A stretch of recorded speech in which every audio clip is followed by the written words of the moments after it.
There's only one correct answer, and that's because it is the highest percentage chance of getting 1 yard.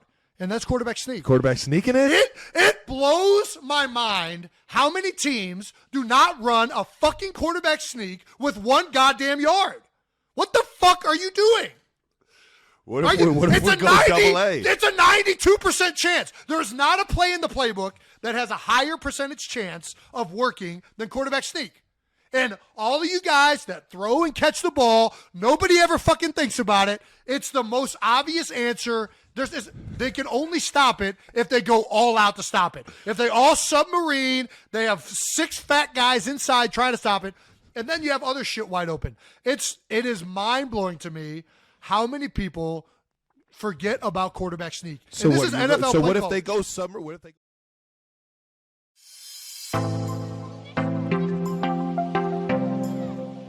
안녕하세요. 투버스터 NFL 팟캐스트입니다. 이번 에피소드는 4주차 픽입니다. 그럼 시작하겠습니다.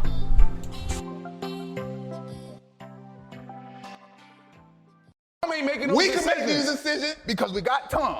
It don't matter what decision we can make. Who's next up to bring in free agency? Can they pass the test? Bring them in to work out, make sure they can make it to the fourth round, or the fourth quarter. That's all we need, somebody, because we got Tom. Everything gonna work. I saw it with my own eyes. I'm not joking. This is the truth.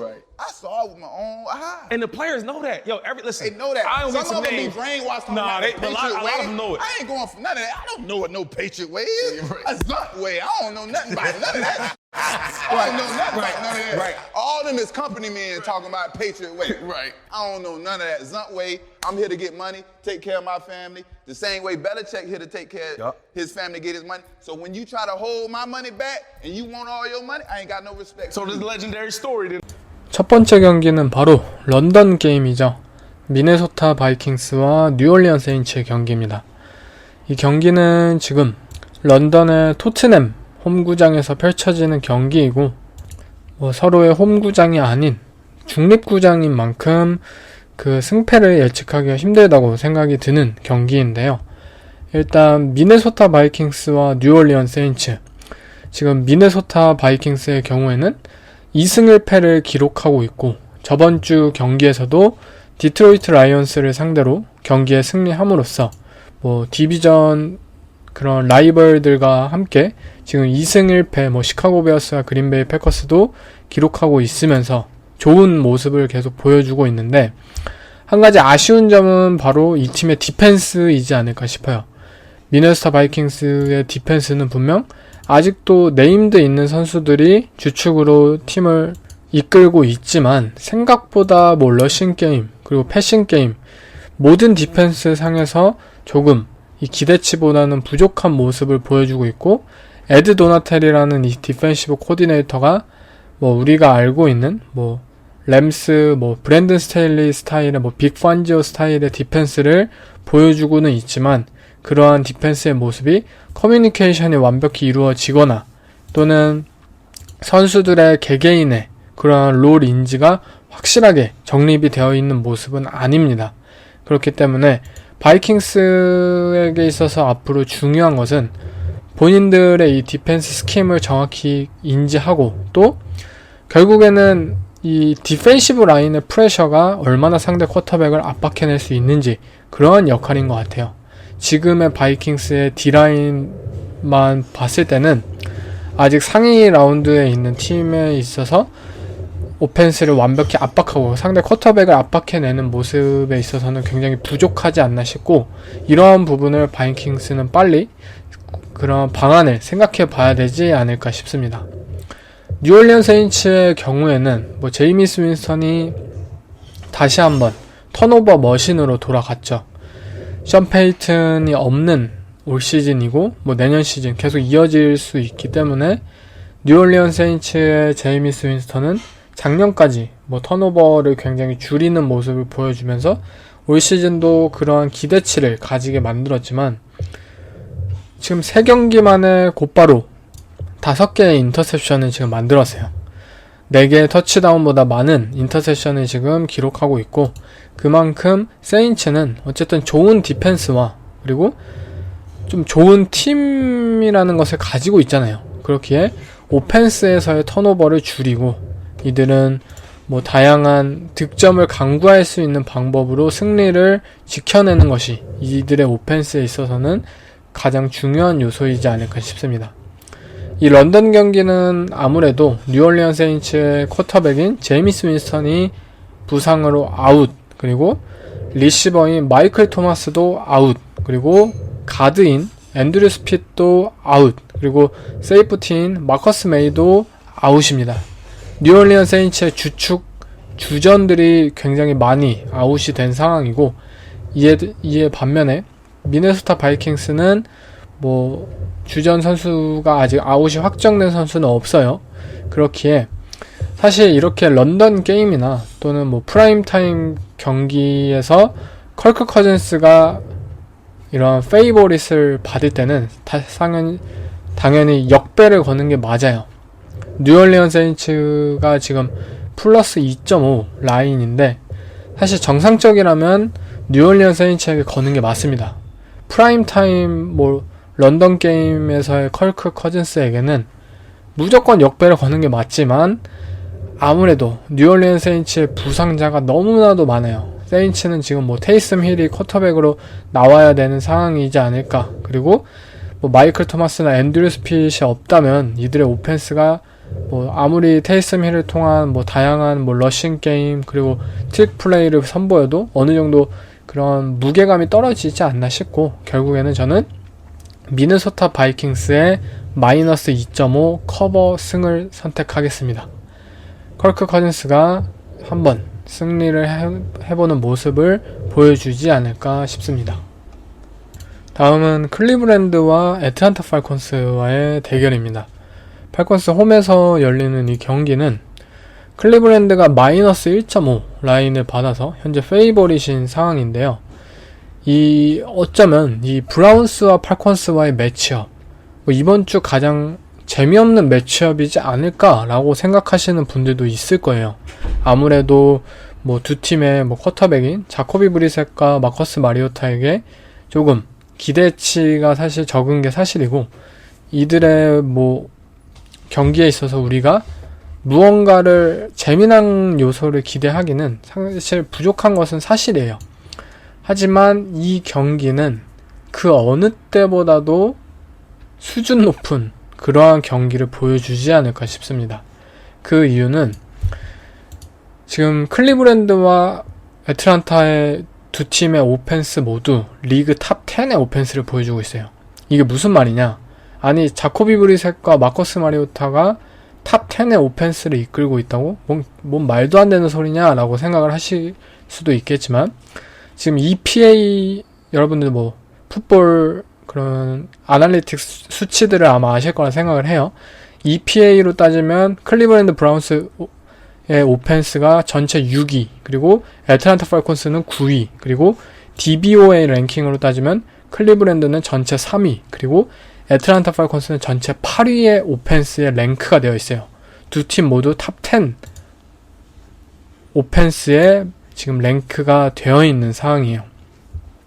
브라운스의 경우에는 정말 뛰어난 런닝백인 뭐 닉 첩과 카림 헌트 런닝백 듀오를 바탕으로 해서 이들의 강력한 오라인을 통한 러싱 게임, 거기에 더해서 뭐 플레이 액션을 바탕으로 한 자코비 브리셋의 뭐 최대한의 효율적인 패싱 게임, 거기에 더해서 이 스테판스키 감독의 굉장히 뛰어난 플레이 디자인, 플레이 콜링 능력 등 이러한 것들을 바탕으로 클리브랜드 브라운스는 드셔놨으니 없어도 탑 5급의 오펜스의 효율성을 보여주고 있어요.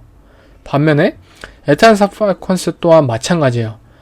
마커스 마리오타가 굉장히 우리의 시즌 전 예상과는 달리 좋은 패싱 게임을 보여주고 있는 것을 사실 목격한 분들이 많았을 거예요. 그 이유도 역시 아서 스미스 감독의 굉장한 플레이 디자인 능력. 애틀랜타 팔콘스는 사실 클리브랜드 브라운스처럼 이 오펜시브 라인의 능력이 굉장히 뛰어난 것은 사실 아닙니다. 하지만 반면에 이들은 더욱더 창의적이고 더욱더 다양한 이 플레이 디자인을 사실 세팅을 해놔요. 플레이 액션 상황에서도 이번에는 뭐 존 러싱 플레이 액션을 사용하자, 이번에는 뭐 가드를 풀링해서 플레이 액션을 하자, 이번에는 뭐 jet모션을 한번 쓰면서 플레이 액션, 이번엔 뭐 GT 카운터 플레이 액션을 하자, 뭐 그러니까 자기들이 할 수 있는 각가지의 모든 경우의 수를 다 동원하는 느낌이에요, 애틀랜타 팔콘스의 입장에서. 거기에 더해서 코데럴 패터슨이라는 이 런닝백, 저번주에 뭐 허드를 하면서 상대 디펜스를 뛰어넘는, 훨씬 훌쩍 뛰어넘는 모습을 보여주기도 했죠. 코데럴 패터슨이라는 런닝백이 어마어마한 러싱 효율성을 보여주고 있고, 그리고 마커스 마리오타는 뭐 사실상 체감상으로만 따지면 드랍백의 거의 한 70%는 플레이 액션에 있는 것 같아요. 계속해서 마커스 마리오타를 일반적인 드랍백 패션 게임이 아닌, 샷건 드랍백 패션 게임이 아닌 언더센터 기반의 플레이 액션 패션 게임을 계속해서 아서 스미스 감독은 플레이 콜을 하고 있고, 이러한 부분이 결국 상대 디펜스에게 효율적으로 먹혀들고, 애틀랜타 팔콘스 또한 결국 리그 탑 10의 오펜스를 보여주고 있는 그러한 입장입니다. 결국 이 브라운스와 팔콘스와의 이 경기는 뭐 분명히 네임드 쿼터백들의 그런 맞대결은 아니기 때문에 어느 정도 김이 빠질 수도, 뭐 기대치가 낮을 수도 있겠지만, 이들의 오펜스가 무엇을 추구하고 이들의 오펜스가 무엇을 필드에서 보여주고 있는지, 그러한 관점을 통해서 한번 경기를 보시면은 분명 다른 재미를 느낄 수 있지 않을까 싶습니다.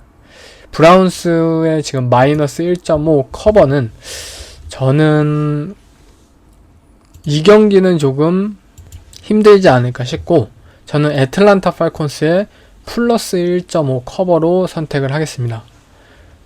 브라운스는 어쨌든 이 마일스 게럿이라는 이 팀의 넘버원 수비수가 뭐 교통사고를 당해서 후유증으로 어쨌든 이번 주 경기에 빠지게 되었고, 애틀랜타 팔콘스를 마커스 마리오타를 충분히 압박해낼 수 있는 그러한 수비수가 과연 있을까 생각이 들어요. 결국 저의 선택은 팔콘스의 플러스 1.5 커버입니다. 다음은 워싱턴 커맨더스와 댈러스 카우보이스와의 경기입니다. 이 디비전 매치업 라이벌 경기는 뭐 향후 있을 디비전 우승 또는 뭐 와일드카드 경기에 있어서 굉장히 중요한 경기가 될 거라고 생각이 들어요. 뭐 커맨더스는 1승 2패, 카우보이스는 2승 1패인 상황이고, 결국 각 팀들이 이 본인들의 뭐 와일드카드 플레이오프 경쟁을 위해서는 반드시 서로 상대팀을 지금 상황에서 눌러야 하는 상황이지 않을까 싶은 굉장히 중요한 경기라고 생각이 드는데, 일단 페이보릿은 지금 댈러스예요. 마이너스 3을 받았을 정도로 이 쿠퍼 러쉬가 이끄는 댈러스 카우보이스는 지금 좋은 분위기입니다. 굉장히 좋은 분위기인 것이 사실이고, 그 분위기의 이유는 결국 디펜스에 있습니다. 댈러스 카우보이스의 디펜스, 뭐 트레반 딕스도 인터셉션을 만들어내지 못하고 있지만 그래도 뭐 상대 리시버를 잘 막아내는 모습을 보여주고 있고, 마이카 팔슨스는 그냥 리그 최고의 패스러셔 중에 한 명으로 진화를 했어요. 마이카 팔슨스는 그냥 라인베커가 아니라 이제 제 생각에는 풀타임 엣지러셔로 써야 돼요. 그 정도로 뛰어난 이 패스러쉬 스킬을 가지고 있는 선수이고, 지금 워싱턴 커맨더스의 칼슨 웬츠에 있어서 가장 큰 문제는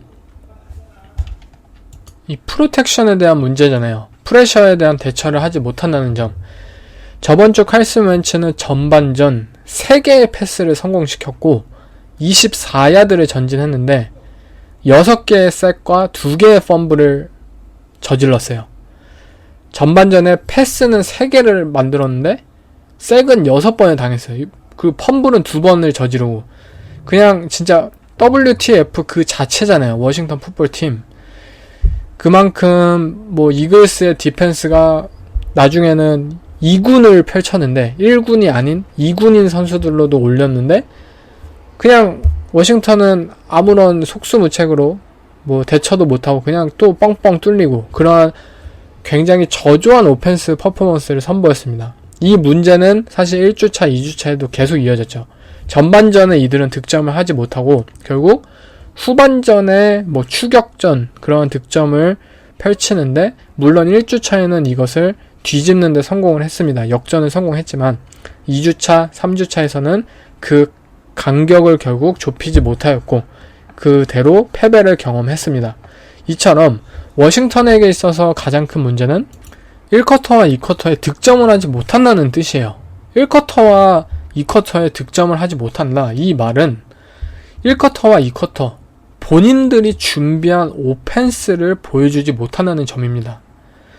여러분들도 다 아시겠지만 경기에 접어들면서 첫 드라이브 그리고 뭐 1쿼터의 플레이는 결국 본인들이 그 전주 수요일, 목요일, 금요일 이때까지 플렉티스를 통해 연습해온 것 그리고 토요일 마지막 코치와 쿼터백이 합으로 정해서 어떠한 플레이를 펼쳐볼까 향후 첫 10번째 플레이까지 향후 첫 새 드라이브까지 어떤 것을 펼칠까 우리가 좋아하는 플레이는 무엇일까 라는 것을 다 계획을 하고 펼치는 것이 바로 1쿼터와 2쿼터예요. 그런데 1쿼터와 2쿼터 이 전반전에서 워싱턴 커맨더스는 결국 득점을 하지 못한다는 뜻은 본인들이 준비하고 있는 이 오펜스가 무언가 잘못되고 있다는 뜻이에요.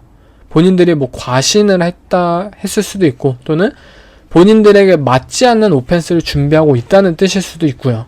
이처럼 이 워싱턴 커맨더스는 무언가 본인들의 오펜스, 이 경기에 대해서 다가올 경기에 대해서 준비를 하고 계획을 하고 이 세팅을 할 때 있어서 지금까지와는 다른 방법으로 준비를 해와야 되지 않을까 그러한 필요성을 지금 느끼고 있는 시간입니다. 그렇기에 댈러스 카우보이스의 이 무지막지한 패스러시 디마커스 로렌스 또한 3개의 색을 기록하면서 어느 정도 부활하는 모습을 보여줬죠. 거기에 더해서 마이카 팔슨스 그리고 댄 퀸 코치의 굉장히 뛰어난 이 디펜스 플레이 콜링 능력 이러한 것들을 상대할 때 워싱턴 커맨더스가 과연 어떠한 준비를 해왔는지를 보는 것이 굉장히 중요하지 않을까 싶습니다. 사실 이 경기도 굉장히 픽을 하긴 힘들죠. 커맨더스는 지금 분위기가 안 좋고 댈러스 카우보이스는 분위기가 좋은 건 맞지만 결국 쿼터백이 백업 쿼터백인 쿠퍼 러쉬예요. 과연 이 쿠퍼 러쉬의 매직이 언제까지 이어질까에 대한 그러한 의문은 분명히 있는 상황입니다. 하지만 저는 어쨌든 댈러스 카우보이스의 -3 커버를 선택하겠습니다. 그 이유는 워싱턴 커맨더스의 이 오펜시브 라인 과연 칼슨 웬츠가 이 댈러스 카우보이스의 패스러쉬를 상대로 좋은 모습을 보일 수 있을까에 대한 의문이 너무 크고 또 댈러스 카우보이스는 그냥 칼슨 웬츠나 이 커맨더스의 턴오버를 잘 주워 먹고 이를 바탕으로 해서 좋은 러싱 게임만 보여준다면 댈러스 카우보이스의 승리로 이어지는 공식이 계속해서 이어지지 않을까 생각이 듭니다. 다음은 시애틀 시옥스와 디트로이트 라이온스와의 대결. 시애틀 시옥스와 라이온스 모두 1승 2패를 기록하고 있는 상황이고 사실 라이온스의 경우에는 이 경기에 부상자가 너무 많아요. 디안드레 스위프트 런닝백도 부상이고 리시버인 세인트 브라운도 부상, 그 DJ 차크도 부상, 그 조나 잭슨도 부상, 다 부상입니다. 주전 리시버, 런닝백, 라인맨 그리고 키커까지 부상인 상황이고 너무나도 부상자가 많은 것은 사실입니다. 하지만 그래도 상대가 시애틀 시옥스라는 점은 아마도 이번 주 그나마 안심할 부분이 아닌가 싶은데요. 지금 이 경기는 라이온스가 지금 페이보릿으로 -4.5의 라인을 받았어요. -4.5. 사실 확실하게 커버를 할 수 있느냐라는 것은 건강한 라이온스였다면 저는 분명히 확실하게 커버를 했을 거라고 생각이 들어요. 라이온스의 오펜스는 지금 분명 대단한 효율성을 보여주고 있어요. 이들의 좋은 오펜시브 라인을 바탕으로 해서 런게임이나 그리고 제러드 거프의 플레이 액션 스타일의 오펜스 분명히 시애틀 시옥스의 디펜스를 무너뜨릴 수 있는 그러한 존재라고 생각이 듭니다. 라이온스도 EPA 랭킹에선 8등, 그리고 DVOA 랭킹에서 7등, 굉장히 좋은 모습의 오펜스를 보여주고 있는 것은 사실이에요. 또한 라이온스의 뭐 에이든 허친슨이나 이러한 젊은 디펜스가 이 지노 스미스를 충분히 압박해내는 모습을 보여준다면 어쩌면 라이온스가 부상자가 이렇게 많음에도 불구하고 충분히 커버를 해낼 수 있지 않을까, 그런 생각이 드는 것이 현재 생각입니다. 그래서 저는 일단은 픽 자체는 라이온스의 커버로 가고 싶어요. 그러니까 사실 시애틀 시옥스가 1주차에 뭐 덴버 브론코스, 러셀 윌슨을 리벤지 게임을 역으로 잡으면서 뭐 저력을 보여주긴 했지만 2, 3주차 너무나도 실망스러운 경기들을 연달아 보여주었죠. 결국 시애틀 시옥스가 1주차에 이 덴버를 잡은 것은 뭐 뽀록이지 않을까 싶고, 결국 라이온스의 마이너스 4.5 커버를 선택하겠습니다. 하지만 그럼에도 불구하고 시애틀 시옥스라는 팀에 있어서 굉장히 미래가 밝은 점은, 그나마 밝은 점은 이들의 양 루키 태클이 굉장히 좋은 선수들로 가득 찼다는 점이에요. 1라운드로 뽑은 뭐 찰스 크로스, 그리고 3라운드로 뽑은 라이트 태클인 에이브람 루카스, 이 양 루키 태클들이 굉장히 좋은 모습을 보여주고 있고, 라이온스의 이 양 엣지 러셔들을 잘 커버할 수만 있다면, 블락을 해낼 수만 있다면 지노 스미스에게 좀 더 시간적인 여유가 생길 것이고, 좀 여유가 있는 지노 스미스는 분명히 영리하고 또 빅플레이를 만들어낼 수 있는 쿼터백은 분명하기 때문에 또 다른 뭐 업셋의 결과가 나올 수도 있지 않을까, 그러한 생각이 드네요. 결국 이 경기 가장 중요한 것은 이 시애틀 시옥스의 루키 태클들이 과연 라이온스의 패스러셔들을 잘 막아낼 수 있을까, 그 부분이 굉장히 중요하지 않을까 싶습니다. 다음은 테네시 타이탄스와 인디애나 콜츠와의 경기입니다. 이 디비전 라이벌들 간의 경기이고, 지금 뭐 잭슨빌 제규어스가 2승 1패로 지금 치고 나간 상황이긴 하지만 아직 시즌 초이고, 결국 우리가 시즌 전에 예상했던 것은 이 타이탄스와 콜츠가 결국 디비전 우승을 다투지 않을까, 그러한 모습이었죠. 결국 이 경기는 향후 있을 뭐 잭슨빌 제규어스의 선전에도 불구하고 향후 있을 이들의 디비전 우승에 있어서 가장 중요한 경기가 되지 않을까 싶어요. 지금 사실 의외로 인디애나 콜츠가 마이너스 3.5 페이보릿인 상황이에요. 아무래도 저번주에 2주차에 캔자스시티 칩스를 잡았기 때문에, 업셋을 일으켰기 때문에 인디애나 콜츠가 현재 탑독인 상황이지 않을까 싶고, 타이탄스도 저번주 베가스를 상대로 승리를 거머쥔 만큼 이 양팀 모두 이 분위기를 계속해서 이 경기 승리를 통해서 이어가고 싶어하는 모습일 텐데요. 제가 일단 생각하기에는 인디애나 콜츠는 저번주에 뭐 칩스를 상대로 이기긴 했지만 굉장히 운이 좋았던 경기였어요. 사실 스카이 무어라는 이 리시버, 루키 리시버를 펀트 리터너로서 캔자스 시티는 잘못 사용을 했고, 그 결과 뭐 캐치를 놓치거나 또는 뭐 1야드 라인에서 뭐 캐치를 한다든 등 이 리터너의 실수를 통한 그런 경기 양상을 결국 칩스가 극복을 해내지 못하였고, 그 결과 인디애나 콜츠는 결국 승을 주워 먹게 된 거예요. 뭐 맨 라이언이라는 쿼터백이 스탯이 잘 찍히긴 했지만 경기력 자체만 보면은 뭐 그렇게 좋은 경기력이 아니었어요. 당연히 이 경기 더 나은 플레이를 보였던 것은 패트릭 마홈스였고요.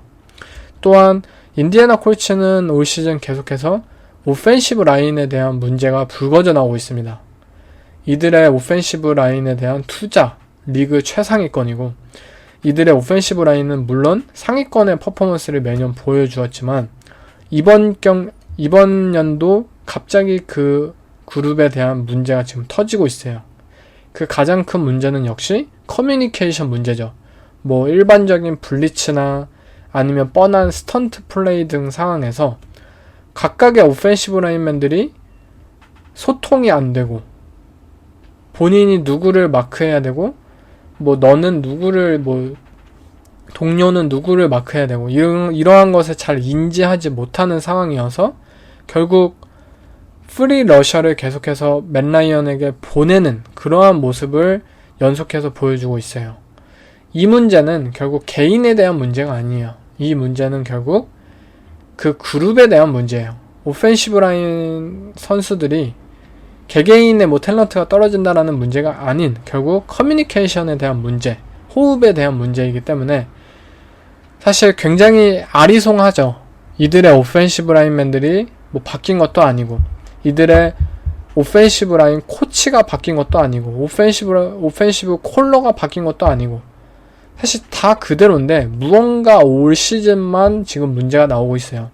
아마 콜츠 내부에서도 이러한 문제를 인지하지 않을까 싶고 어서 빨리 팀의 승리를 위해서는 이 기본적인 문제부터 처리를 하는 것이 콜츠에겐 가장 급선무이지 않을까 싶습니다.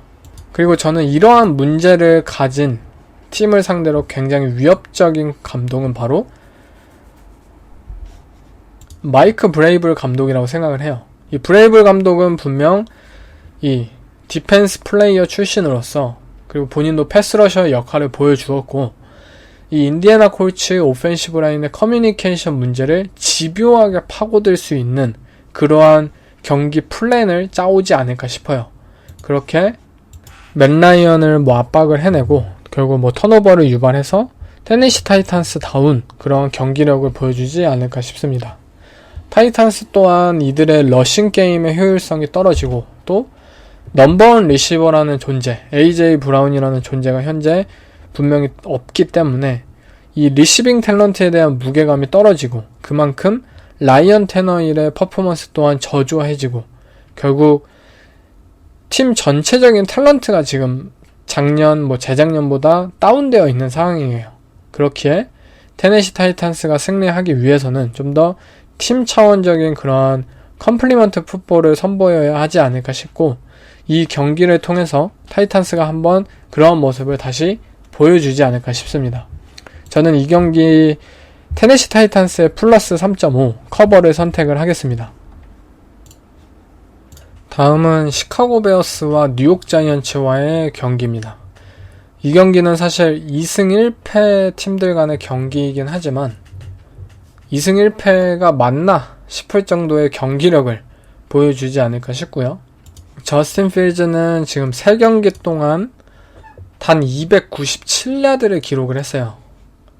한 경기당 100야드도 지금 기록을 하지 못하고 있는 상황이고 뭐 다니엘 존스 또한 퍼포먼스가 정말 엉망인 상황이죠. 결국 아마 베어스와 자이언츠의 이 경기는 진짜 팬심이 아니라면 보기 힘든 그런 모습의 경기가 펼쳐지지 않을까 싶고 어쨌든 지금 페이보릿은 지금 베어스예요. 마이너스 3을 받았을 정도로 지금 베어스가 지금 우위에 있는 상황인데 사실 뭐가 우위에 있나 싶긴 해요. 시카고 베어스의 쿼터백인 저스틴 필즈는 지금 분명히 우리가 기대했던 그런 성장을 지금 해내지 못하고 있는 상황이고 결국 뭐 디펜스의 그런 좋은 퍼포먼스를 통해서 결국 승리를 지켜내고는 있지만 그것이 과연 언제까지 통할까 이런 의문이 계속 있는 상황이고요. 반면 뉴욕 자이언츠도 1, 2주차 뽀록으로 결국 승리를 해내긴 했지만 결국 3주차에는 뭐 댈러스 카우보이스를 상대로 정말 무너지면서 뭐 그런 아쉬운 모습을 계속해서 보였는데 사실 이런 경기는 뭔가 좀 짜증이 나는 경기일 것 같아요. 왜냐? 어느 팀이든 이 경기가 끝나면 3승 1패인 팀이 나와요. 뭐 양팀이 무승부를 하지 않는 이상 한 팀은 3승 1패가 될 거란 말이에요. 시카고 베어스와 뉴욕 자이언츠 둘 중에 정말 말도 안 되는 상황이지 않을까 싶고 이런 경기는 그냥 포인트를 따라가겠습니다. 자이언츠의 플러스 3.0 커버를 선택하겠습니다. 다음 경기는 또 하나의 기대되는 경기죠. 바로 잭슨빌 저기어스와 필라델피아 이글스와의 경기입니다. 지금 잭슨빌 저기어스는 지금 AFC 사우스 디비전 지금 1등이고 필라델피아 이글스는 뭐 NFC 전체 1등을 기록하고 있을 정도로 양팀 모두 좋은 지금 분위기와 폼을 유지하고 있고, 결국 이 맞대결을 통해서 정말 얼마나 강한지를 서로 입증할 수 있는 그런 의미 있는 경기가 되지 않을까 싶습니다. 먼저 잭슨빌 제기어스에 대해서 설명을 해보자면, 제가 카페에 퀵노트에도 설명을 써놨지만, 지금 트레버 로렌스는 현재의 오펜스에서 굉장히 좋은 모습을 보이고 있어요. 다른 사람들이 말하기를, 일부가 말하기를 트레버 로렌스 막 성장하고 있다, 올 시즌 굉장히 큰 성장을 하고 있다 라고 표현을 하고 있는데, 아니에요. 트레버 로렌스는 작년에도 뛰어난 선수였어요. 제가 이 루키 6인방 쿼터백 에피소드에서 설명을 했잖아요. 트레버 로렌스는 이미 좋은 모습을 보인 선수예요. 단지 그것을 팀이 뒷받침을 해주지 못했기 때문에 스탯도 그랬고 팀의 승패도 결국 그랬던 것이고요. 하지만 이제는 팀이 뒷받침을 해주고 있어요. 제임스 로빈슨과 트래비스 이티엔이라는 이 두 명의 런닝백은 각각 러싱, 패싱 모든 부문에서 좋은 퍼포먼스를 보이고 있고, 크리스찬 컬크 리시버, 우리가 계속해서 오프시즌에 오버페이다, 리시버의 가장 큰 거품을 세팅한 선수, 이렇게 표현을 하긴 했지만, 어쨌든 잭슨빌 제규어스에서 그는 좋은 활약을 펼치고 있습니다. 특히 덕 피더슨 감독은 크리스찬 컬크를 계속해서 슬롯에 배치함으로써 미스매치업 전용 리시버로 사용을 해내고, 이 부분에 있어서 조금은 공평하진 않을 테지만 어쨌든 라인베커나 세이프티를 상대로 계속해서 초이스 라우트를 선택함으로써 레드존에서 또한 좋은 터치다운 머신으로서의 활약을 보여주면서 효과적인 경기를 계속해서 보여주고 있어요. 또한 잭슨빌 제규어스는 디펜스에서 올 시즌 굉장히 크게 발전을 하지 않았나 싶고, 커버리지라는 측면에서 현재 잭슨빌은 리그에서 가장 뛰어난 팀이지 않을까 싶습니다. 잭슨빌 제규어스의 루키 라인베커인 데빈 른로이드를 포함해서 트레이번 워커까지, 그리고 FA에서 영입했던 오를로쿤, 그리고 조시 알렌, 엣지러셔인 조시 알렌, 굉장히 이러한 라인베커성, 그리고 오를로쿤과 른로이드는 블리츠에서도 활용이 가능한 이러한 라인베커 타입의 선수들을 이 잭슨빌 제규어스는 계속해서 라인 선상에 세워요. 그럼으로써 누가 패스러셔를 가할지, 누가 커버리지를 가할지, 우리가 흔히 생각하는 심프레셔 컨셉을 자주 선보입니다. 그런데 결국 이 심프레셔 컨셉에 있어서 조금 문제점은, 만약에 상대 쿼터백이 이를 잘 인지하였고 빠른 디시전을 내릴 수 있다면 때로는 이 뒤로 후방에 빈 공간에 있어서 크게 야드를 먹힐 수 있다는 그런 단점을 가지고 있는데, 잭슨빌 제규어스의 라인베커들은 굉장히 빠르게 커버리지를 펼칠 줄 아는 선수들이에요. 루키인 데빈 른로이드까지. 그래서 이들은 결국 상대 쿼터백들에게 있어서 좀 더 압박한 그런 커버리지적인 압박 능력을 보여주고 있고, 굉장히 촘촘한 존 디펜스를 선보이고 있습니다. 이런 측면에서 과연 필라델피아 이글스가 이들의 존 디펜스를 뚫어낼 수 있을지, 젤런 헐츠라는 쿼터백이 과연 현재 물오른 잭슨빌 제규어스의 디펜스를 지금까지 3주차까지 했던 것처럼 쉽게 뚫어낼 수 있을지, 아마 이 부분이 가장 큰 관건이지 않을까 싶습니다. 먼저 필라델피아 이글스라는 팀에 대해서 생각을 하자면, AJ 브라운, 댈러스 가더트, 그리고 디반테 스미스, 이 모든 리시빙 옵션을 생각해 보자면 사실 잭슨빌 제규어스의 디펜스를 충분히 뚫어낼 수 있다고 저는 생각이 들어요. 이들의 리시빙 옵션들은 단순히 맨투맨, 맨 커버리지 상황에서 뛰어난 선수들 뿐만이 아니라 이 존 커버리지에서의 또한 능력이 굉장히 출중한 선수들로 구성이 되어 있고, 결국 젤런 헐츠라는 쿼터백이 이 맨 커버리지 상황에서의 타이트한 스로우를 던지는 것을 떠나서 촘촘한 존 커버리지를 빠르게 퀵 패싱 게임, 그리고 퀵 디시전을 통한 인터미디에이트 패스들을 통해서 잘 뚫어낼 수 있는지, 아마 이러한 젤런 헐츠의 패싱 능력을 이번 경기를 통해서 증명해낼 수 있지 않을까 싶습니다. 이 경기는 덕 피더슨 감독의 리벤지 게임이죠. 과연 필라델피아 이글스의 첫 번째 슈퍼볼 우승을 이뤄냈던 덕 피더슨 감독이 상대팀 감독으로서 이글스의 홈으로 돌아왔을 때 과연 팬들은 박수를 칠지 야유를 보낼지 저도 개인적으로 굉장히 궁금한데, 저는 필라델피아 팬들이라면 야유를 보낼 것 같아요. 아무튼 굉장히 중요한 경기가 펼쳐지고 그만큼 재밌는 경기가 펼쳐지지 않을까 싶습니다. 지금 라인은 필라델피아 이글스가 마이너스 6.5의 라인을 받았습니다. 터치다운 하나 이상의 라인을 받았는데 저는 잭슨빌의 커버를 가겠습니다. 아무래도 마이너스 6.5는 굉장히 이글스가 굉장히 뛰어난 팀이긴 하지만 어쨌든 너무나도 큰 라인이지 않을까 싶고 결국 잭슨빌 제규어스의 플러스 6.5를 선택하겠습니다. 그리고 아까 시카고 베어스와의 뉴욕 자이언츠 경기는 페이보릿이 시카고가 아닌 뉴욕 자이언츠였네요. 결국 뉴욕 자이언츠가 마이너스 3점을 라인을 받은 상황이고 저의 픽은 시카고 베어스의 플러스 3 라인을 선택하겠습니다. 포인트를 따라서. 네, 다음 경기는 뉴욕 제츠와 피츠버그 스틸러스와의 경기입니다. 이 경기는 지금 뉴욕 제츠의 쿼터백인 잭 윌슨이 지금 복귀하는 경기이기도 한데요. 사실 피츠버그 스틸러스라는 팀은 저희가 지금까지 계속 봐왔잖아요.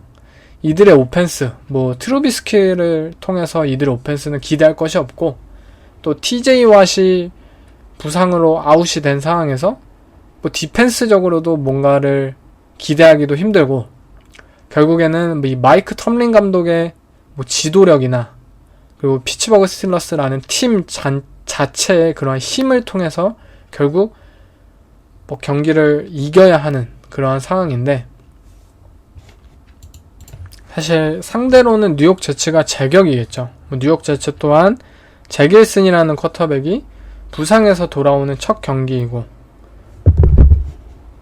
조 플라코가 그동안 엄청난 패싱 게임을 보여주긴 했지만 아무래도 이 팀의 미래이자 그리고 더 젊은 쿼터백을 키워야 하는 입장이기에 잭일슨이 바로 지금 선발로 나서게 되는 경기인데요. 지금 피츠버그가 마이너스 3.5의 라인을 받았습니다. 아무래도 잭일슨이 돌아온다 하더라도 조 플라코보다 더 잘할까라는 분명히 그런 의문은 있는 것이 사실이고 어쩌면 조 플라코의 경기가 더욱더 라인이 피츠버그가 더 낮았을 것 같아요. 플라코가 나왔으면. 그만큼 잭일슨에 대한 신뢰가 지금 베가스에서도 없는 것이 사실이고 저희 개인적으로도 사실 없어요. 지금 게럿 윌슨이나 이러한 젊은 리시버들을 바탕으로 해서 뉴욕 제츠가 그동안 3주차까지 좋은 모습을 보이긴 했지만 조 플라코는 베테랑 쿼터백으로서 이 루키 리시버들을 잘 견인을 해주고 이끄는 데는 분명 능력이 있었을 거예요. 그렇다면 결국 게럿 윌슨이라는 또 다른 미숙한 쿼터백이 과연 이 루키 리시버들과 함께 좋은 호흡을 맞출 수 있을지 1주차 만에 그런 부분을 생각한다면 사실 기대하기 힘든 것이 맞지 않나 싶습니다. 저는 이 경기는 피츠버그 스틸러스의 마이너스 3.5 커버를 가겠습니다. 비록 TJ 왓이 없더라도 이들의 디펜스는 알렉스 하이스미스라는 새로운 이 라인베커가 좋은 색을 기록하고 있고 플레이메이킹 능력을 보여주고 있고 이들의 디펜스는 어쨌든 단단하고 피츠버그 스틸러스는 팀 자체가 굉장히 단단한 힘을 가지고 있는 팀이잖아요. 그만큼 무언가 이 잭윌슨이라는 쿼터백을 상대할 때 또 다른 악몽을 보여줄 수 있는 그러한 힘을 가지지 않았나 생각이 들고 과연 잭 윌슨이라는 선수가 이 스틸러스의 홈에서 올 시즌 데뷔전을 성공적으로 이끌 수 있을까 이러한 의문이 계속해서 있기 때문에 저는 스틸러스의 커버 승으로 선택을 하겠습니다. Experience. Is that the reason why your agent didn't want you to go to the Saints? Yeah, so the reason, so Yeah, see, when I'm getting drafted, so this is the night before the draft, right? I'm supposed to go #1 overall to Houston. My agent had been talking to Houston's GM, Charlie Casserly, at the time, through the entire process. I didn't even interview, you know, you go to the combine, I didn't even interview with the other 31 teams because it was just like, he's not going to be here. Wow. So I only interviewed That's with a good Houston feeling, Texans. boy. You're right. I only spoke to Houston. That was it. So everything I'm thinking is I'm going to Houston. I'm looking for property down there already. And then the night before, we find out on ESPN that Mario Williams is going first on the ticker. Oh, That's how we found out. Oh, wait, you didn't know until the. They didn't call us, no nothing, right? So we found out. Dun-dun-dun, you see the thing come across, Mario Williams, #1 pick. We was like, what the? And so my agent's calling. And then obviously the Saints got the 2nd pick, and then the Jets have the 3rd pick. So at that time, the Saints don't have a home stadium. You know, it just went through all the destruction. Did not want to go there. And it's like, that's probably not the best situation to go into. And my agent was like, we want to go to New York, 3rd pick. Big city, marketing, you know what I'm saying? You're going to make a lot more money. So I was like, you know, kind of sold an idea, like, all right, let's do it. But Sean Payton, so my agent called Sean Payton and was like, hey, don't draft us. We're not coming. Don't draft us, right? And Sean's like, this verbatim, F you, I'm drafting Reggie Bush, and hung the phone up. That sound like Sean Payton. Yeah. Swear to God, hung the phone up. 바로 다음 경기는 볼티모어 레이븐스와 버팔로 빌스의 경기입니다. 이 경기 또한 이 AFC 디비전 우승을 현재 목표로 하고 있는 두 팀들 간의 경기인 만큼 굉장히 수준급 있는 그런 모습의 경기 양상이 펼쳐지지 않을까 싶은데요. 먼저 버팔로 빌스는 저번 주 마이애미 돌핀스에게 패하긴 했지만 사실 경기 내용 자체만으로 따지자면 버팔로가 더욱더 뛰어난 경기를 보인 것은 사실이에요. 특히 조시 알렌은 뭐 본인의 어깨 그리고 뭐 발 그리고 뭐 정말 좋은 플레이메이킹 능력을 계속해서 보여주면서 어떻게든 승리를 이끌어 가려고 했던 그러한 퍼포먼스를 보였고, 또 이 현재 버팔로 빌스의 주전 선수들이 부상으로 아웃이 된 상황에도 불구하고 그러한 접전의 모습을 펼쳤다는 것은 저는 버팔로 빌스가 굉장히 뛰어난 팀이라는 것을 더욱더 확인할 수 있었던 저번 주 경기였습니다. 물론 이는 레이븐스도 마찬가지예요. 현재 볼티모어 레이븐스는 지금 오펜스가 말도 안 되는 그런 퍼포먼스를 보이고 있는데, 일단 EPA 랭킹 2등 그리고 DVOA 랭킹 전체 1등을 할 정도로 현재 라마 잭슨은 지금 미친 수준입니다. 조시 알렌도 미친 수준이고, 결국 이 볼티모어 레이븐스라는 팀이 그동안 가지고 있던 이 오펜스의 색깔은 결국 이 러싱을 중심으로 하는 쿼터백 런옵션 오펜스였잖아요. 헤비 포메이션을 통해서 그리고 강력한 이들의 러싱 게임을 바탕으로 해서 라마 잭슨이라는 쿼터백이 거기에 더해서 뛸 수 있다는, 그 누구보다 빠르게 뛸 수 있다는 그러한 장점을 바탕으로 해서 볼티모어는 계속해서 정규 시즌에 좋은 승리를 거둘 수가 있었습니다. 하지만 플레이오프 단계에 있어서는 결국 패싱 게임의 발전이 필요한 상황이었고, 그러한 물음에 응답하듯이 올 시즌의 볼티모어는 조금 패싱에서의 발전을 확실하게 보여주고 있는 팀이지 않을까 싶습니다. 저는 이 레이븐스의 패싱 게임이 발전했다라고 표현하기는 싫어요. 이들의 리시빙 옵션이 뛰어난 것도 아니고, 물론 이 베이트먼이라는 루키 리시버가 더욱더 성장하고 듀바네이라는 리시버가 성장을 해내고 그런 것은 사실이지만, 어쨌든 그렉 로만이라는 오펜시브 코디네이터를 비롯해서 이 레이븐스라는 팀은 분명 라마 잭슨에게 더 뛰어난 리시버를 안겨주지는 않았어요. 오프시즌에 오히려 마키스 브라운을 트레이드로 보내기만 했었죠. 그런데 라마 잭슨 자체가 좀 더 성장을 해낸 것 같아요. 패서로서. 지금 그동안 이 레이븐스라는 팀은 결국 런 퍼스트 팀이었지만, 지금 레이븐스의 3주차까지의 모습은 패싱 퍼스트 팀이 되었어요. 그만큼 라마 잭슨의 패싱 능력을 좀 더 신뢰하고 있다는 뜻이고, 라마 잭슨의 이 포켓 안에서의 패싱 능력이 현재 굉장히 발전을 거듭했다는 뜻이에요. 라마 잭슨의 타이트 스로우, 그러한 뭐 컨테스티드 캐치, 스로우, 그러한 굉장히 쿼터백으로서 요구되는 굉장히 어려운 패스들이 현재 굉장히 좋은 모습을 보여주고 있고, 라마 잭슨이 지금 그동안 계속해서 문제점으로 지적되었던 블리츠 대처 능력, 명백한 패싱다운 상황에서 상대 팀들이 라마 잭슨을 상대로 블리츠를 콜했을 때, 뭐 마이애미 돌핀스의 제로 블리츠 뿐만이 아니라 이러한 블리츠 상황에서 작년까지 라마 잭슨은 굉장히 대처를 하지 못하는 쿼터백들 중 한 명이었어요. 그런데 라마 잭슨은 올 시즌 뭐 EPA 상황에서 블리츠 상대로 전체 2등이에요. 쿼터백 중에.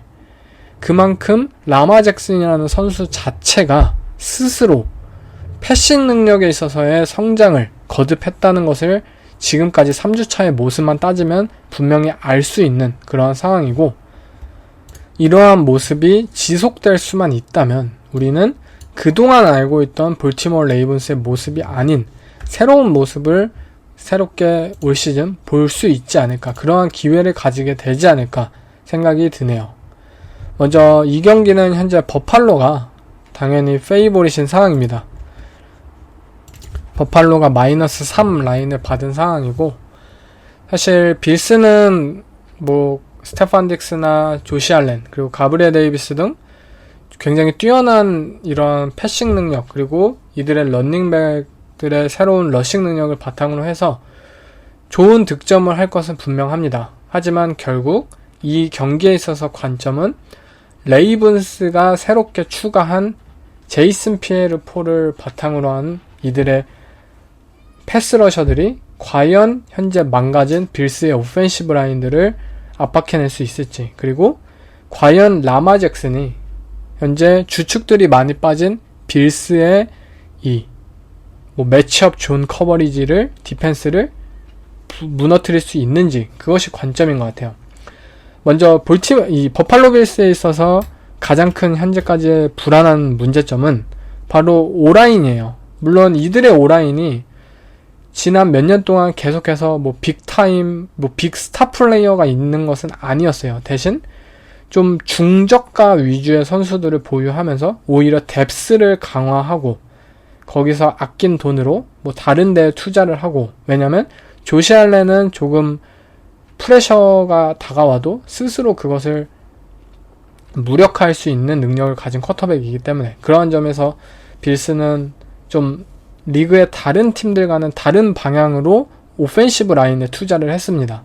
그런데 그 오펜시브 라인이 결국에 지금 3주차까지의 모습으로서는 조금 부족한 모습을 보이고 있어요. 특히 패싱 다운 상황에서 패스 프로텍션 능력이 분명히 떨어지는 것을 보여주고 있는데, 볼티모어 레이븐스는 현재 좋은 패스 러셔들을 보유한 것은 아니에요.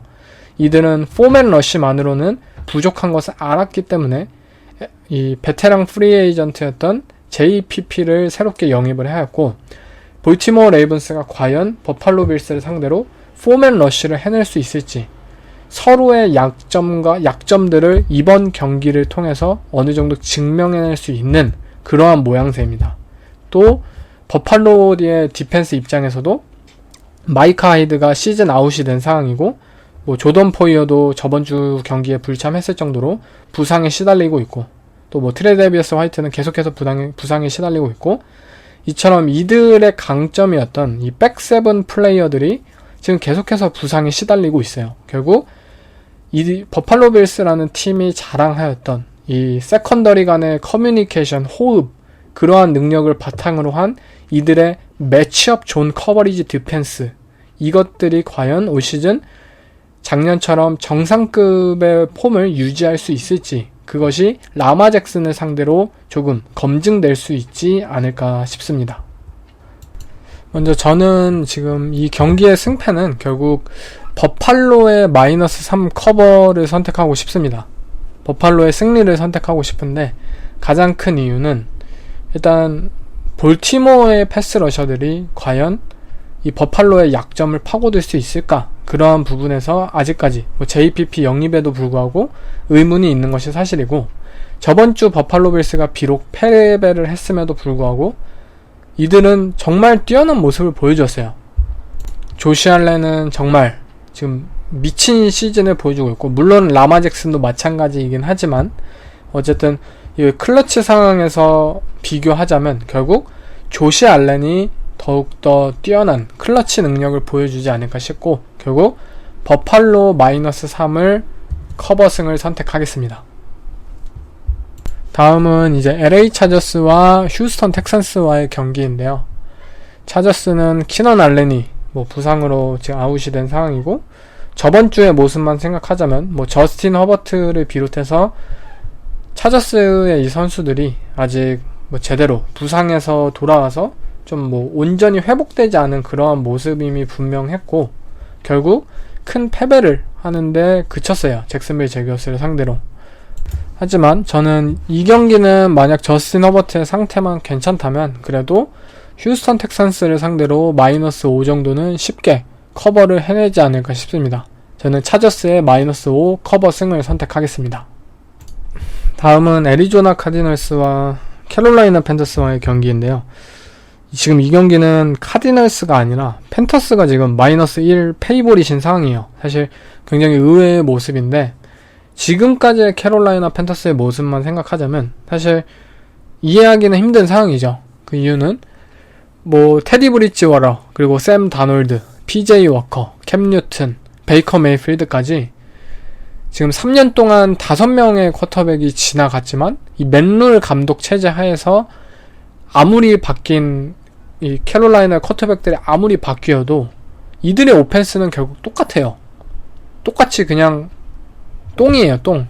그냥 별반 다를 바가 없는 그런 모습을 보여주고 있고, 다른 쿼터백, 그리고 달라진 오펜스 콜러, 그리고 달라진 오펜스 시스템을 오가면서 이들은 바뀐 게 없다라는 점, 이 부분을 주목을 해봐야 되지 않을까 싶어요. 계속해서 캐롤라이나 팬터스라는 팀에 있어서 문제점은 바로 오펜스, 쿼터백이고, 새롭게 부임한 오펜시브 코디네이터인 벤 메가두는 별다른 뭐 좋은 모습을 보여주지 못하고 있죠. 구세주가 아니었어요. 지금 크리스찬 맥커프리라는 선수를 바탕으로 해서 이 선수를 구심점으로 삼아서 펼쳐야 하는 오펜스는 뭐 짧은 패싱 게임, 뭐 런더볼보다는 짧은 패스들을 통한 오펜스를 선보이고 있고, 물론 베이커 메이필드라는 쿼터백이 그러한 오펜스를 잘 펼칠 수 있는 쿼터백이라면 얘기가 달라지겠지만, 메이필드도 결국 어느 정도의 기복이 있는 쿼터백이잖아요. 일관성 있는 그런 플레이들을 잘 소화하지 못하는 유형의 쿼터백이기 때문에 지금의 캐롤라이나 팬터스의 오펜스가 과연 무엇을 기대할 수 있을까? 과연 이러한 의문을 계속해서 해결하지 못하고 있는 입장이고, 크리스찬 맥카프리라는 선수는 고 연봉자임에도 불구하고 뭐 DJ 무어도 비롯해서 이들을 뒷받침해줄 수 있는 오펜스 스킴을 지금 팀에서 보여주지 못하고 있기 때문에 이들도 다른 그냥 일반적인 런닝백, 일반적인 리시버들과 별반 다를 바가 없는 모습이에요. 결국 캐롤라이나 팬터스라는 팀은 뭐 벤 메가두 오펜시브 코디네이터는 분명 이상한 데에 지금 초점을 맞추고 있다고 생각을 해요. 본인들이 가진 그 자원을 지금 활용해야 하는 입장인데 무언가 다른 쪽에 초점을 맞추고 있고, 이 부분을 빨리 해결해야 되지 않을까, 그러한 생각이 듭니다. 물론 오펜스의 문제는 애리조나 카디널스도 마찬가지이죠. 지금 전반전에 뭐 워싱턴 커맨더스와 비슷하게 애리조나 카디널스도 전반전에 무언가 득점을 해내지 못하고 있어요. 이 말은 역시 클리프 킹스베리라는 감독이 준비해온 전략들이 지금 전반전에 먹혀들지 않고 있다는 뜻이에요. 다만 후반전에는 뭐 카일러 머레이가 요리조리 뭐 스크램블 하면서 플레이를 만들어내고, 그렇게 해서 똥줄 타는 플레이들을 성공시키면서 뭐 터치다운으로 연결하고, 라스베가스 레이더스전에서는 이게 역전을 하기도 했지만, 이러한 식의 경기는 결국 미천이 드러나기 마련이에요. 결국 본인들이 준비해오는 이 플레이들이 상대 디펜스를 관통할 수 있어야 되는 입장이고, 캐롤라이나 팬터스라는 팀을 상대로 애리조나 카디널스는 분명 좀 더 발전적인 모습을 보여주어야 하는 상황입니다. 저는 이 애리조나와 캐롤라이나의 경기는 애리조나 플러스 1 커버를 선택하겠습니다. 물론 작년과 재작년 모두 카디널스가 팬터스를 상대로 패배를 한 이력이 있어요. 그만큼 이 상대 전적에서 좋지 않은 상황인 것은 맞지만, 지금의 캐롤라이나 팬터스에게 있어서 과연 애리조나 카디널스가 득점이라는 측면에서 딸릴까? 라는 의문이 분명히 있고, 물론 카디널스도 좋은 폼은 아니긴 하지만 그렇기에 애리조나 플러스 1을 선택하겠습니다. 다음은 뉴잉글랜드 페이트리어츠와 그린베이 패커스와의 경기. 이 경기는 사실 패츠의 쿼터백 맥 존스가 부상으로 아웃이 되면서 어느 정도 싱거운 경기로 경기 양상이 펼쳐질 걸로 예상이 되는데요. 그만큼 그린베이가 지금 마이너스 10 라인을 받고 있는 상황입니다. 사실 패츠에 있어서는 결국 맥 존스라는 쿼터백에 있어서 지금의 부상은 어느 정도의 기회이지 않을까 싶어요. 이게 무슨 말이냐, 뭐 부상을 당한 게 왜 기회냐 라고 생각을 하실 수도 있겠지만, 그 부상이 결국 몇 주간의 치료를 통해서 완벽히 회복만 할 수 있다면, 그러니까 향후 경기력에 지장이 없다면 저는 기회라고 생각하는 것이, 지금 맥 존스는 턴오버 머신 쿼터백이 되었어요. 턴오버 머신. 지금 올 시즌 2개의 터치다운 그리고 5개의 인터셉션을 지금 맥 존스는 만들어 놓고 있는데, 매경기 이렇게 턴오버와 펌블을 저지르는 쿼터백은 사실 선발 쿼터백으로서의 자격이 없죠. 쉽게 말하자면 매경기 인터셉션을 만들어내는 쿼터백은 가치가 없어요. 그것도 한 개가 아닌 뭐 2개, 3개씩 만들어내는 쿼터백이라면. 결국 맥 존스라는 쿼터백은 지금 본인에게 어느 정도의 리셋이 필요할 때 부상을 당했고, 이 시기를 통해서 다시 마인드를 다잡고 다시 본인의 폼을 점검하고, 그렇게 함으로써 부상이 끝나고 이제 새롭게 다시 경기에 접어들었을 때 좀 더 좋은 경기력을 펼칠 수 있는 그러한 기회가 생기지 않았나 싶어요.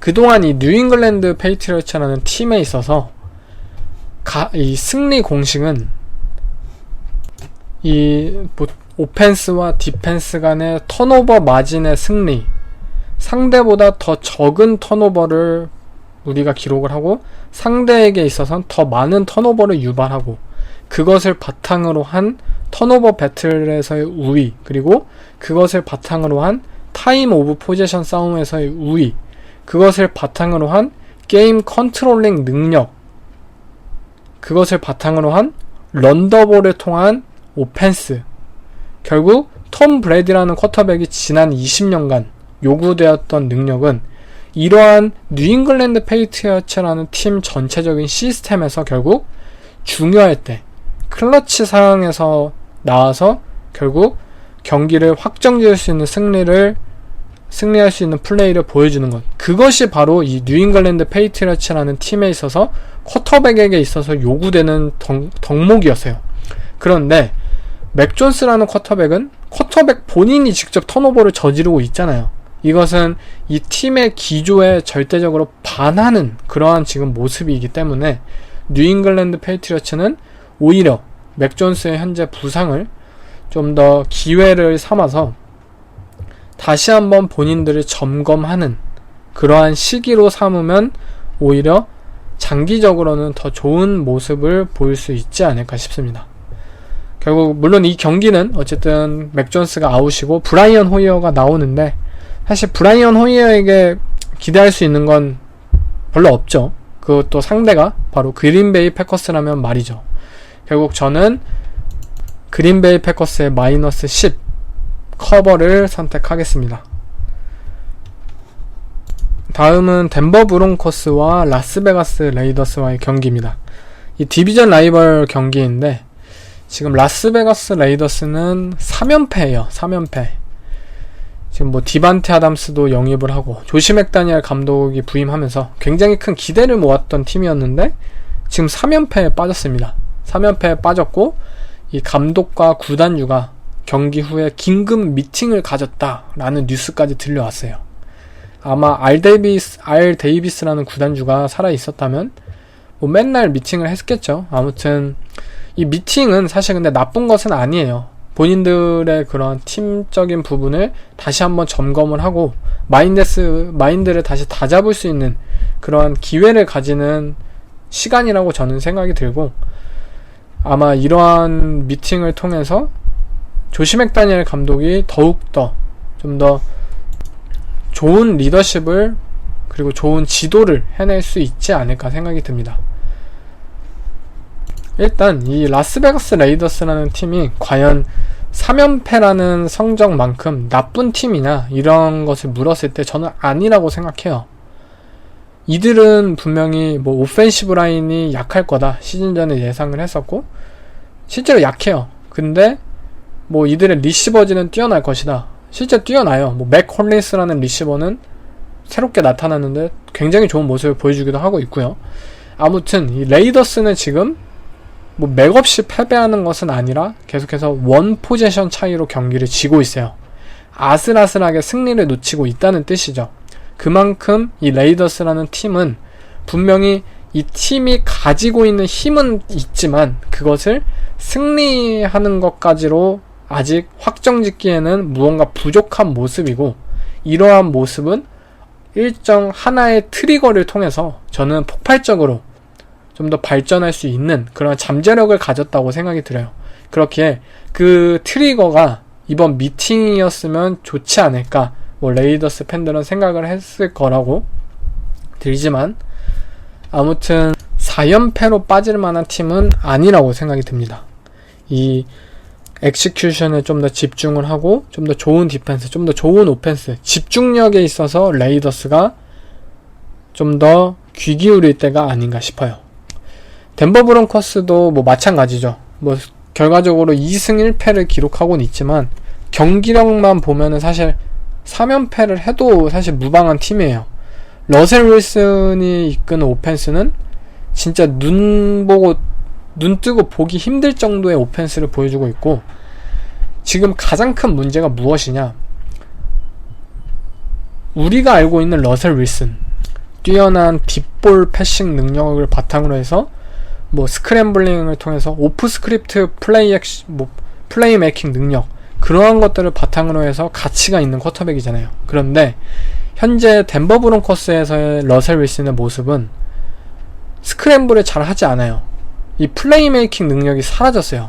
이것을 못하는 건지 아니면 안 하는 건지는 모르겠지만 단순히 포켓 안에서의 패싱 능력, 쿼터백으로서의 능력으로서 러셀 윌슨은 분명 다른 탑급의 능력의 쿼터백들보다 떨어집니다.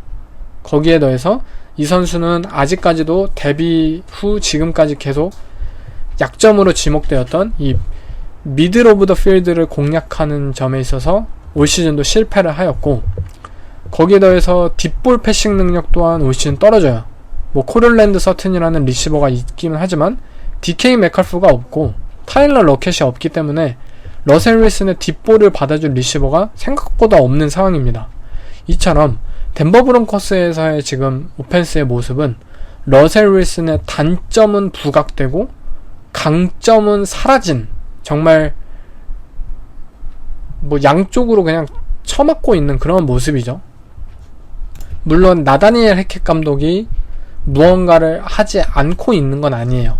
나다니엘 해켓 감독도 본인이 그린베이 패커스에서 에런 로저스를 백투백 MVP로 만드는데 도와주었을 때 사용했던 것처럼 뭐 플레이 액션, 그리고 모션, 그리고 뭐 컨덴스드 스플릿, 이러한 것들을, 이런 요소들을 사용해서 러셀 윌슨을 도와주려고 하고 있지만 이게 러셀 윌슨하고 잘 안 맞는 거예요. 나다니엘 해켓 감독이 이 에런 로저스를 위해서 했던 것이 러셀 윌슨에게는 잘 안 맞는 옷이라는 거예요. 굉장히 아이러니한 지금 상황이 펼쳐지고 있고, 결국 이러한 새로운 스킴들을 강요하고 있기 때문에 러셀 윌슨이 기존에 가지고 있던 그러한 색채들, 강점들이 오히려 연해지고 잘 안 보이게 되기도 하고 있고요. 결국 덴버 브론커스는 지금 나다니엘 해켓 감독과 러셀 윌슨이 새롭게 지금 뭐 미팅을 해서 어느 정도의 합의를 해야 되지 않나 그런 생각이 들어요. 이들은 분명히 뭐 자반테 윌리엄스라는 이 2년차 런닝백이 좋은 러싱 게임을 보여주고 있고 어쨌든 강력한 디펜스를 가지고 있기 때문에 팀 뭐 성적 또한 2승 1패를 어쨌든 기록을 하고 있고요. 지금 당장 급하게 나설 필요는 없어요. 단지 천천히 본인들의 오펜스 컬러를 찾아야 하고 그렇기 위해서는 감독과 쿼터백이 빨리 합의를 이루어내야 하는 상황이지 않을까 싶습니다. 일단 경기는 저는 라스베가스 레이더스가 지금 마이너스 2.5 페이보릿인 상황인데 커버 승으로 가겠습니다. 베가스의 커버 승. 베가스가 이제는 3연패를 끊어낼 시간이지 않을까 싶고 그 상대가 현재 겉으로 그냥 보기만 좋은 덴버 브론커스를 적합하지 않을까 싶습니다. 다음은 썬데이 나잇 풋볼 경기입니다. 이번 주 최고의 경기이겠죠? 바로 캔자스 시티와 템파베이와의 경기인데요.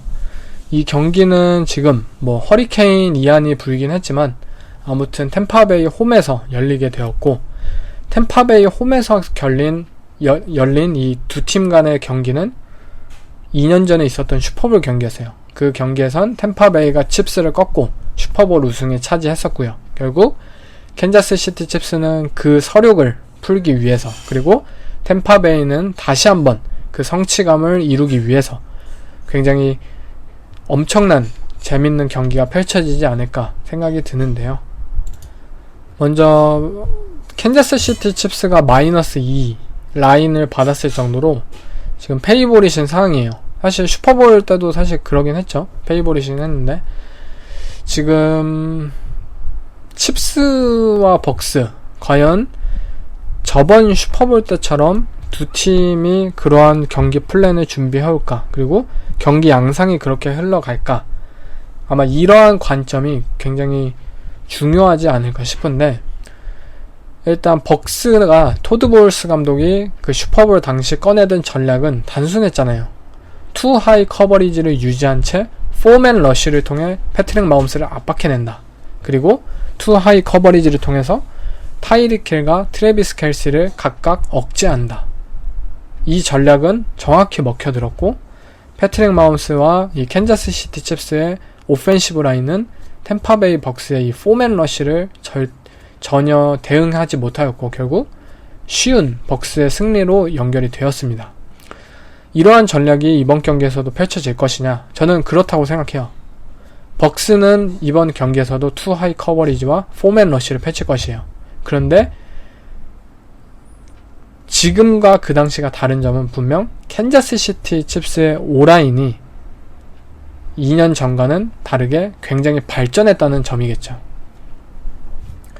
캔자스 시티 칩스는 그 이후로 뭐 2명의 올프로 루키 선수들을 발굴해냈고 또 뭐 올랜도 브라운을 데려오기도 하고 뭐 조튠이라는 FA로 가드를 데려오기도 하였고 이 캔자스 시티 칩스는 그 패배 이후로 팀의 모든 자원을 오펜시브 라인에 쏟았고 결국 성공을 거두었어요. 리그 최고의 오라인 중에 하나를 구축을 했어요. 물론 벅스는 그때와 좀 비슷하죠. 뭐 JPP가 나가긴 했지만 뭐 조 트라이언이라는 2년차 패스러셔를 바탕으로 해서 그리고 뭐 샤킬 베럿이나 비타베아나 아직도 패트릭 마홈스에게 악몽을 보여주었던 디펜시브 라인맨들이 살아있고 또 트래비스 켈시를 상대로 좋은 커버리지를 보여주었던 르반테 데이비드 라인베커는 아직도 뭐 늙었지만 있어요. 좋은 퍼포먼스를 보이고 있고요. 결국 캔자스 시티 칩스의 오펜시브 라인이 이 벅스의 D라인을 상대로 버텨줄 수 있느냐, 그 부분이 이 경기의 가장 큰 중요한 터닝 포인트이지 않을까 싶습니다. 먼저 칩스는 사실 강력한 오라인을 보유하긴 했지만 의외로 레프트 태클인 올랜도 브라운이 현재 조금 약점으로 지목이 되고 있는 상황이에요. 올랜도 브라운이 좀 확실한 레프트 태클로서의 모습을 보여주지 못하고 있고, 그러니까 평균 이상의 선수인 것은 맞지만 좀 더 상위권의 퍼포먼스를 보여주지는 못하고 있는 점이에요. 그렇기 때문에 이 선수에게 거대한 장기 계약을 주는 것이 맞느냐 라는 부분에서 조금 캔자스 시티가 조금 혼란스러워 할 수 있는 그런 상황인 것이 분명하고요. 먼저 저는 사실 오라인도 오라인이지만 좀 더 캔자스 시티 칩스의 가장 큰 문제는 저번주 인디애나 콜츠전을 봤을 때 생각이 들었던 건데, 이 경기가 잘 풀리지 않았을 때, 경기가 조금 모멘텀을 바꿀 필요가 있을 때, 그럴 때 이 경기를 해결해 줄 수 있는 해결사의 역할이 없다는 점이에요. 트래비스 켈시가 있겠지만 트래비스 켈시는 결국 스페이싱을 공략하는 선수예요. 스페이싱을 공략하는 선수.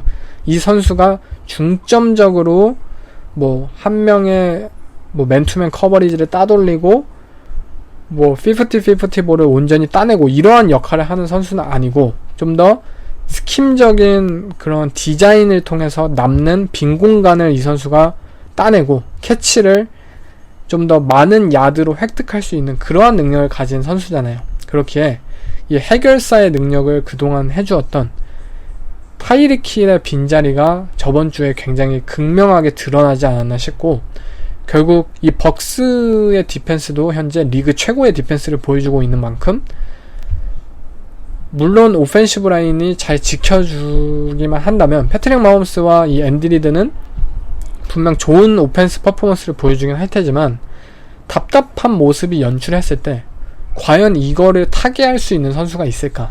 주주 스미스? 뭐 MVS? 뭐 런닝백들? 뭐 CH?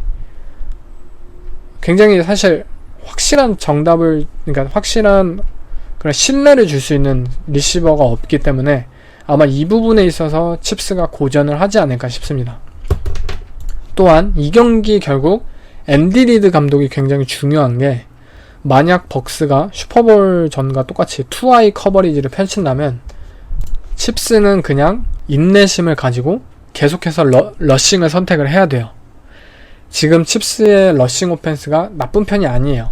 뭐 CEH도 좋은 모습을 보여주고 있고, 이들은 좋은 러싱 블락 스킴, 그 좋은 러싱 블락 탤런트들을 가지고 있기 때문에 앤디 리드가 계속해서 신중하게 인내심을 가지고 이 타임 오브 포지션 싸움에서도 우위에 서야 하기 때문에 러싱을 계속 고집을 해야 한다고 생각이 들어요. 거기에 더해서 아까와 이어지지만, 만약 이들이 따분해, 우리 막 빅플레이 만들어내고 싶어, 그러한 순간이 오더라도 결국 타이릭 힐이 없어요. 빅플레이를 만들 만한 선수가 트래비스 켈시 한 명이에요. 굉장히 지금 캔자스 시티 칩스는 분명히 지루한 상황이 연출될 때 이들이 과연 평정심을 유지할 수 있을지, 그것이 바로 이 경기의 그 감독에 있어서의 키이지 않을까 싶어요. 반면 벅스는 뭐 리시버들이 너무나도 부상이 많고, 이 톰 브래디의 저번주 뭐 그린베이 패커스와의 모습에서 뭐 클러치 퍼포먼스는 대단했지만 어쨌든 3주차까지의 이 오펜스 퍼포먼스는 조금 실망스러운 것이 사실입니다. 반면 디펜스는 굉장히 좋은 모습을 보여주고 있고요. 결국 이 캔자스 시티 칩스의 디펜스를 상대로 톰 브래디가 좋은 모습을 보일 수 있느냐, 저는 보일 수 있다고 생각해요. 이 브래디는 또 한 번 이 스티브 스패그 코치와 만나게 되는데, 그동안의 패배를 딛고 재작년 슈퍼볼에서 성공을 하였고, 결국 이번 경기에서도 그 승리를 이어갈 수 있지 않을까. 아무튼 저는 이 두 팀 간의 경기는 사실 그린베이 패커스와 템파베이 벅스와의 경기처럼 어느 정도 고득점의 경기보다는 조금 저득점의 경기가 펼쳐질 가능성이 있다고 생각이 들어요. 그런데 지금 캔자스 시티 칩스가 페이보릿으로 -2 라인을 가지고 있는데, 제 선택은 칩스로 가겠습니다. 그 이유는 벅스의 오펜스가 현재 분명히 너무 기대할 것이 떨어지고, 반면 칩스는 슈퍼볼과는 반대로 더 좋은 리그의 상위권의 오라인을 가지고 현재 템파베이의 홈으로 왔기 때문에 다른 양상의 경기가 펼쳐질 것 같아요. 칩스가 만약 앤디 리드가 정말 그 인내심을 가지고만 있다면 충분히 벅스의 디펜스를 공략해낼 수 있다고 생각이 들고, 그 인내심을 만약 가지지 못한다면 반대로 벅스의 디펜스를 바탕으로 해서 벅스가 업셋을 일으킬 수 있다고 생각이 들고요. 하지만 어쨌든 제 픽은 캔자스 시티 칩스의 -2 커버 승을 선택하겠습니다. 네, 이번 주 마지막 경기이죠. 먼데이 나잇 풋볼 경기는 또 다른 디비전 라이벌 간의 경기입니다. LA 램스와 샌프란시스코 나이너스와의 경기인데요. 지금 이 경기는 나이너스가 -2.5, 지금 페이보릿인 상황이에요. 사실 램스가 당연히 페이보릿이지 않을까 싶은데, 그 이유는 이들의 맞대결 성적이죠. 정규 시즌에 워낙 샌프란시스코 나이너스가 그동안 이 LA 램스를 상대로 계속해서 승리를 거두었기 때문에 아마 이 상대 전적 때문에 나이너스가 페이보릿인 상황이지 않을까 싶은데, 저번 주에 나이너스는 덴버 브론커스와의 경기에서 보여주었던 것처럼 이 오펜스의 문제, 지미 갈라폴로가 좋은 패스를 던지기도 하지만 또 나쁜 디시전과 나쁜 패스를 던지기도 하는 기복 있는 모습의 쿼터백으로서의 모습을 보여주면서 조금 우리에게 있어서 신뢰를 잃게 만드는 그런 퍼포먼스를 선보였어요. 반면 LA 램스도 사실 마찬가지예요. 매튜 스태포드도 좀 어이없는 인터셉션을 계속해서 날리고 있고, 또 램스의 가장 큰 문제는 바로 오펜시브 라인이에요.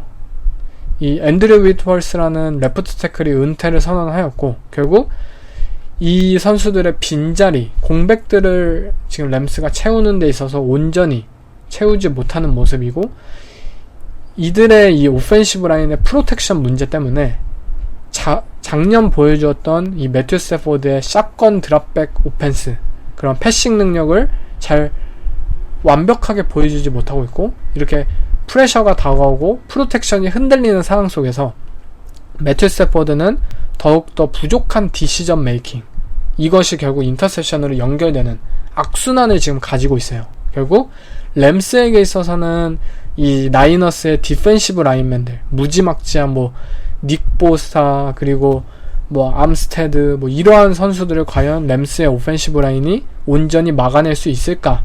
아마 이것이 가장 큰 문제점이고, 반면 나이너스도 사실 트렌트 윌리엄스가 아웃된 상황이고 완벽하지 않은 오펜스를 보여주고 있기 때문에 이들의 런게임이 과연 램스를 상대로 효과적인 모습을 보여줄 수 있을지, 이러한 부분을 중점적으로 경기를 봐야 될 것 같습니다.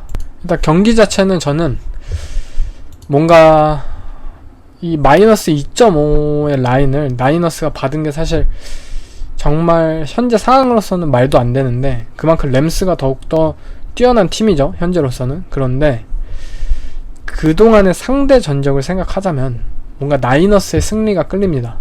물론 작년 이 플레이오프 무대에서 램스가 나이너스를 꺾고 슈퍼볼에 진출하면서 이 상대 전적, 이 연패 그것을 끊어내긴 하였지만 정규 시즌 연패 기록은 또 이어가지 않을까. 저는 나이너스의 이 디펜시브 라인맨들이 LA 램스의 오라인을 부숴내지 않을까 싶고, 결국 매튜 스태포드가 계속해서 색을 당하면서 조금 아쉬운 모습을 보이면서 나이너스는 이들의 런게임을 바탕으로 램스를 한번 이겨내지 않을까 싶어요. 결국 저는 샌프란시스코 나이너스의 -2.5 커버 승을 선택하겠습니다. 네, 이상 4주차 경기들에 대해서 픽을 한번 꼽아 봤는데요. 제가 저번 주에는 10승 6패를 기록을 했습니다. 그래서 전체 시즌으로만 따지면 26승 22패, 지금 승패 기록이 54%인데 이번 주 경기들은 사실 저번 주보다는 굉장히 어려운 경기들이 많은 것 같아요. 그만큼 좀 접전이거나 아니면 라인 자체가 조금 지금 상황의 팀들과는 조금 맞지 않는 라인을 받음으로써 어느 정도의 함정을 파놓은 경기들도 그만큼 많다고 생각이 들기 때문에 여러분들도 신중히 픽을 한번 꼽아봤으면 좋겠습니다. 네, 이번 에피소드는 여기서 마치겠습니다. 감사합니다.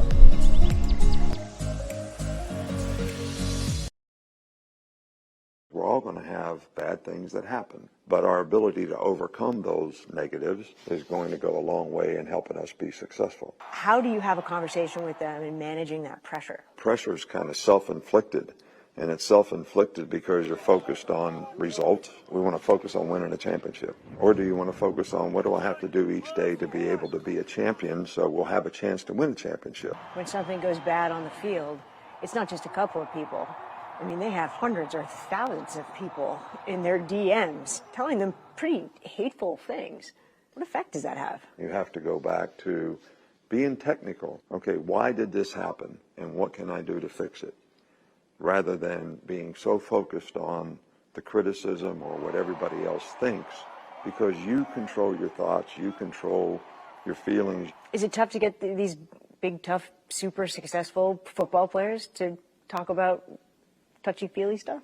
I don't think it's as difficult now as it used to be, because I don't think the players really look at it as I have something wrong with me. They look at it more like, maybe I could use the help. And it's always good to emphasize with people, take help when help is there to be given. It's not a bad thing.